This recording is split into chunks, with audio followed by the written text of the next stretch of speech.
Puan Yang Berhormat Kulai. 5 minit.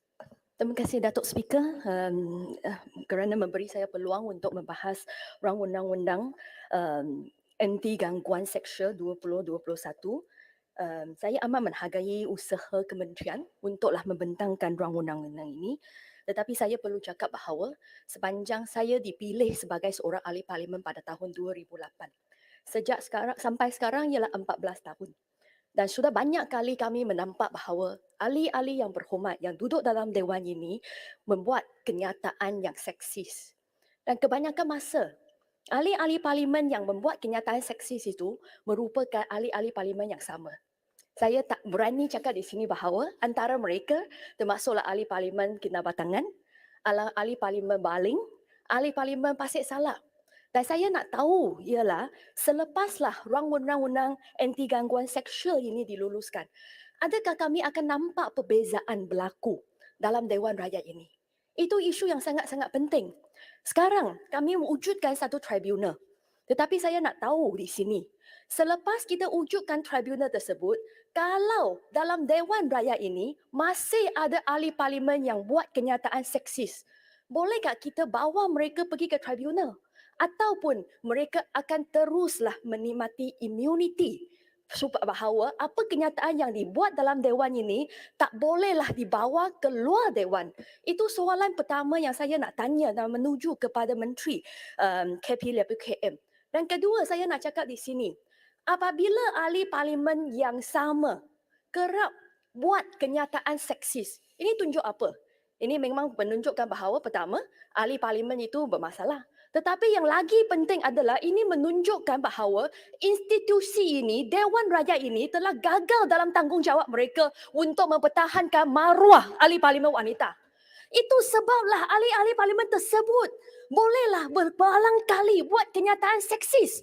Ahli-ahli parlimen yang sama selalu buat kenyataan-kenyataan yang seksis. Termasuklah 3 orang yang saya sebut tersebut. Jadi saya nak cakap bahawa pengerusi ataupun yang dipetua Dewan Rakyat ini sebenarnya dalam tempoh masa 14 tahun bukan sangat panjang, tetapi apabila ada ahli parlimen yang tak tukar sikap mereka, ini tunjukkan bahawa ahli Dewan Rakyat ini yang terutamanya yang dipetua telah gagal tanggungjawab mereka untuk mempertahankan maruah ahli parlimen wanita. Kulai, boleh saya tanya? Sila. Saya tertarik dengan ucapan Kulai berkenaan dengan bagaimanakah ahli parlimen wanita boleh dilindungi oleh seksis-seksis remark seperti ini oleh ahli parlimen lain. Bukankah itu merupakan kegagalan speaker? Kegagalan speaker untuk menjaga maruah dewan ini. Bukan saja dalam isu seksis, juga dalam isu kita nak debate Sabah, Sulu dan semua itu speaker tak nak campur tangan. What is your view? Itu memang pendirian saya. Saya rasa kalau ahli parlimen yang gagal, yang selalu buat kenyataan seksis dan tak benarlah belajar daripada experience dahulu, ini menunjukkan bahawa Dewan Rakyat ini telah gagal untuk kenakan hukuman yang sewajarnya terhadap mereka. Dan itu adalah tanggungjawab kegagalan. Ya, Speaker. Pulai, boleh bagi balik sikit? Boleh. Terima kasih Pulai. Saya terima kasih di atas teguran tersebut. Tapi saya pun tak pernah, dah lama dah saya nak bercakap. Tapi saya nak bagi tahu juga kepada Pulai, dia ada sebab Pulai. Kalau ada wanita, ahli parlimen wanita yang panggil speaker Barwa, ikut tegur itu macam mana? Kalau dia cakap, kau yang cakap kata-kata yang kesat, yang kasar, jadi kita pun masa tu kita pun marahlah. Sebab itu kita pun balas balik pada orang tersebut. Saya bukan Boleh saya tanya, are you justifying sexual harassment? Exactly. Are you justifying sexual harassment? Mencarut lagi teruk daripada seksis. Apabila mencarut lagi teruk. Sexual harassment in this dewan. Kita dewan ni kena adil. Jangan tak adil. Dari mana you mari? Kalau wakil rakyat perempuan panggil speaker Barwa, how? You jawab saya. Baling, ini flow saya. Minta duduk. Baling, minta duduk. Minta duduk. He has said it before. Unprovoked. Baik, ahli parlimen, ahli-ahli yang berhormat sekalian, cukup dah Baling ke Bukit Gelugor. Saya minta ini floor, minta Terima kasih.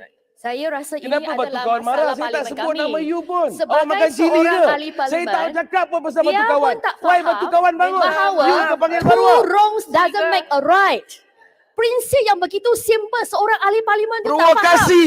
Dua, Jangan two terus, wrongs jangan ada doesn't make a right. provokasi. Yang aliman, Kita yang diam bawah. diam. Sila Yang duduk, buat ini flow saya. provokasi, What is itulah Okey, sila tactical duduk, dia. ini flow Cuba saya. jangan Silalah provokasi. Harassment wanita apabila Baik. Kulai, masa dah tamat. Ya. Speaker dia ganggu saya, ya berhormat balik yang ganggu saya. 30 Poin saat. kedua, betul. 30 saat. Okay. Boleh. Poin yang kedua yang saya nak bangkitkan di sini adalah kita ada fasa 24 dan fasa 25 di mana kita lantik KSU sebagai pentadbir dan pelbagai fungsi telah ditetapkan letakkan terhadap mereka termasuklah merumuskan dasar atau mengeluarkan garis panduan berhubungan dengan pencegahan dan kesedaran tentang gangguan seksual. Saya nak tanya di sini, bukan salah untuk kita masukkan fasa tersebut dalam rang undang-undang ini, tetapi bukankah selama ini sejaklah kewujudan kementerian ini itu merupakan tanggungjawab dan key business unsur kementerian ini.